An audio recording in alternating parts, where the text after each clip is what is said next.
नमस्कार सभी दर्शकों का क्राइम खुलासा न्यूज नेटवर्क पर। हरदोई समाजवादी व्यापारी सभा के जिलाध्यक्ष सुधीर गुप्ता मिन्ना के नेतृत्व में व्यापारी की विभिन्न समस्याओं को लेकर महामहिम राज्यपाल महोदय को संबोधित ज्ञापन हरदोई जिलाधिकारी महोदय को सौंपा। सपा यूथ ब्रिगेड के पूर्व जिलाध्यक्ष रामज्ञान गुप्ता ने कहा, 1 जुलाई 2017 से जीएसटी लागू होते ही उत्तर प्रदेश के करोड़ों व्यापारियों पर बहुत बुरा असर पड़ा। जटिल व विसंगतिपूर्ण जीएसटी बिना राय सलाह के लागू कर दी गई,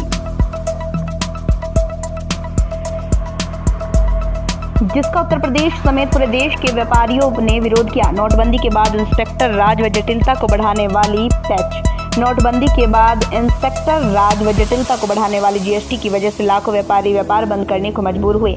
जीएसटी इतनी जटिल व विसंगतिपूर्ण है कि लागू होने के बाद से अब तक लगभग 900 से ज्यादा संशोधन हो चुके, जिस बात का प्रमाण है कि सरकार ने बगैर तैयारी, बगैर सलाह किए, बगैर व्यापारियों को विश्वास में लिए नोटबंदी की तरह ही जीएसटी भी लागू कर दी थी।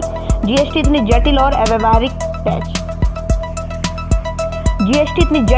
अव्यवहारिक है कि स्वयं विभाग के अधिकारी व सीए अधिवक्ता भी इसको समझ नहीं पाते, तो आम व्यापारी इसको क्या समझेगा। किसी भी संशोधन से पहले व्यापारियों से कोई बातचीत नहीं की गई, न ही जीएसटी को लेकर व्यापारियों की परेशानियों को जानने का कोई प्रयास ही किया।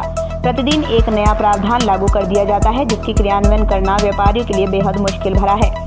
वन नेशन वन टैक्स का वादा कर भाजपा सरकार ने अपने खजाने को भरने के लिए पेट्रोल, डीजल, बिजली को जीएसटी से बाहर रखा। समाजवादी व्यापार सभा जिलाध्यक्ष सुधीर गुप्ता मिन्ना ने कहा, भाजपा सरकार ने जल्दबाजी में बगैर तैयारी, बगैर सलाह की नोटबंदी, जीएसटी, फिर लॉकडाउन लागू कर देश विशेषकर उत्तर प्रदेश के करोड़ों व्यापारियों को बर्बाद कर दिया है। व्यापारी भयंकर तनाव में है, समस्याएं झेल रहे हैं। अब 4 साल में जीएसटी 900 से ज्यादा संशोधन करने पड़े। अधिकारी, सीए, अधिवक्ता व व्यापारी इसको नहीं समझ पा रहे हैं, तो ऐसी जीएसटी वैसे कानून का क्या मतलब, ये व्यवहारिक नहीं है। ज्ञापन के माध्यम से मांग की जाती है कि वर्तमान स्वरूप में जीएसटी को रद्द कर व्यापारी प्रतिनिधियों से सलाह करने के बाद ही उचित बदलाव कर नया कानून बनाएं, ताकि व्यापार लायक माहौल बन सके। ये देश और व्यापारियों के हित में होगा। इस मौके पर जिला उपाध्यक्ष राजेश रस्तोगी, बंटी, नवीन पाठक, रामदत्त गुप्ता, नगर अध्यक्ष हरदोई, ब्लॉक अध्यक्ष वरखनी, विनीत दीक्षित, सुशील तिवारी, अजयपाल, पंकज सिंह आदि लोग मौजूद रहे। देखिए शामू राजपूत पाली की रिपोर्ट जनपद हरदोई से।